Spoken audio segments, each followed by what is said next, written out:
Please help me tell your neighbor, you must find your God zone.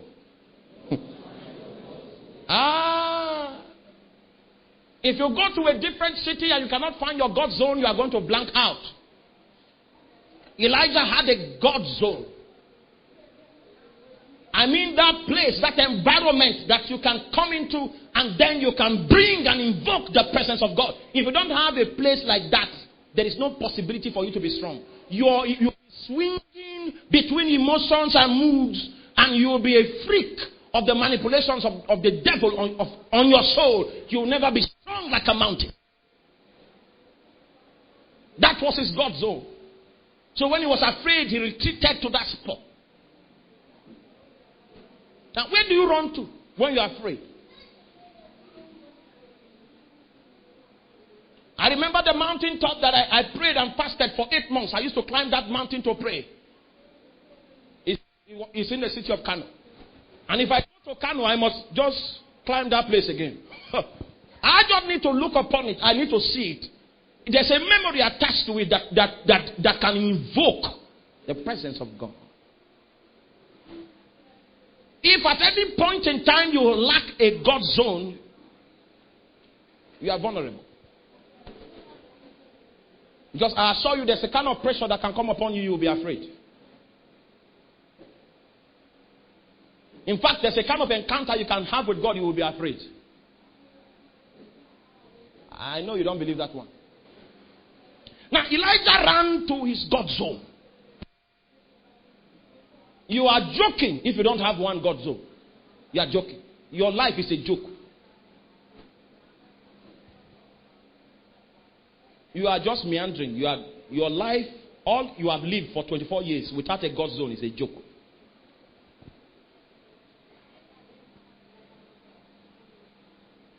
I know you don't like that one. Okay, let's smile. You can say it. Oh, he had a God zone. And he ran to the God zone because he needed the Spirit of God to appear to him. He needed some level to fellowship with a higher dimension of spiritual reality. He needed to come in contact with some new spiritual things that will equip him for the battle that he's facing. He has never faced that kind of battle.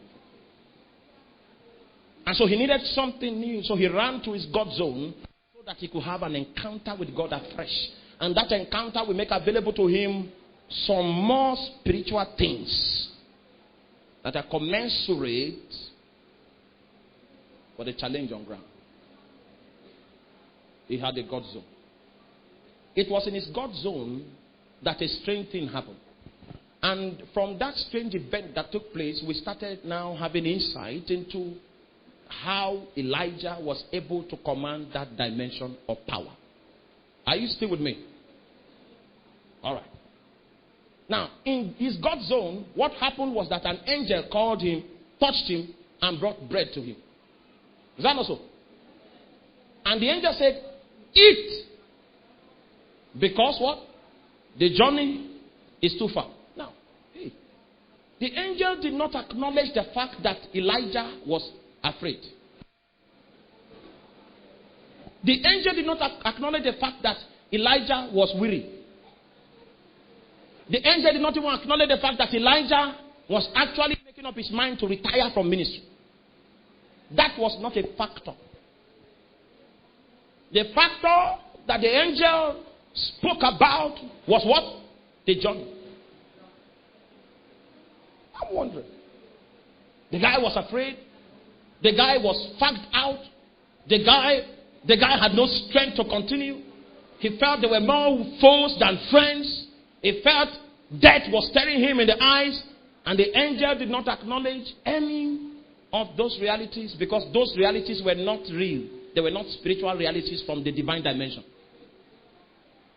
Now, on your journey in life, you will come to find out that many realities will begin to stare you in the face. Fear, uncertainty, doubt, fear of the future, circumstances manipulating itself against you such that the testimony and promise that God has spoken to you suddenly begins to look like it doesn't have the capacity to come to pass. And every time God shows up in that cloud of confusion, He doesn't address the confusion. It just strengthens your vision about the journey. That suggests to me that anytime people become confused, it's because the vision of the journey has been blurred. Anytime that there's confusion, anxiety around, it is because people have lost sight of their journey in God. Please help me answer your neighbor, do you have a God zone?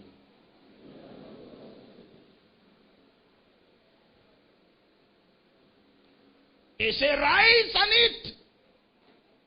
Because the journey